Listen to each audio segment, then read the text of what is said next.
வெற்றிவேல் முருகனுக்கு அரோகரா.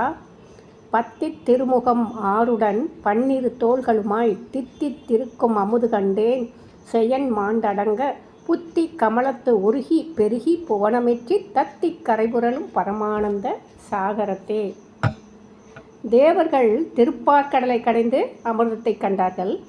அருணகிரிநாத சுவாமிகள் பரமானந்த சாகரத்தில் ஒரு இனிய அமிர்தத்தை கண்டார். தேவர்கள் மந்திரகிரியை மத்தாகவும் வாசுகியை கயிறாகவும் கொண்டு பார்க்கடலை கடைந்தனர்.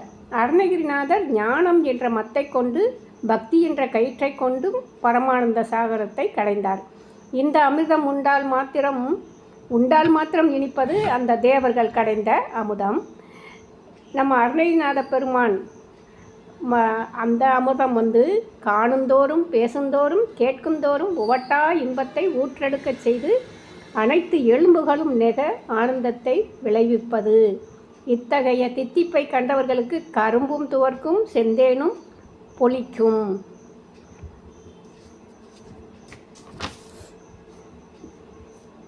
பரமானந்த சாகரம் என்பது சிவம். அதில் வெளிப்பட்டது முருகன் என்னும் அமுதம். வெண்ணிறமாகிய பார்க்கடலினின்றும் அமுதம் தோன்றியது. அதுபோல் வெள்ளை மலைமேல் வெள்ளி விடைமேல் வெந்நீர் பூசி வெண் தும்பை அணிந்து வெள்ளருக்கம் தரித்து வெண் நிலா சூடிய வித்தகராகிய சிவம் என்ற பேரானந்த கடலில் ஈசானம் தத்புருஷம் அகோரம் வாமதேவம் சத்யோஜாதம் அதோமுகம் என்னும் 6 முகங்களில் இருந்து தோன்றிய நெற்றிக்கண்ணிலிருந்து தோன்றிய நெருப்பு பொறிகளே முருகப்பெருமான்.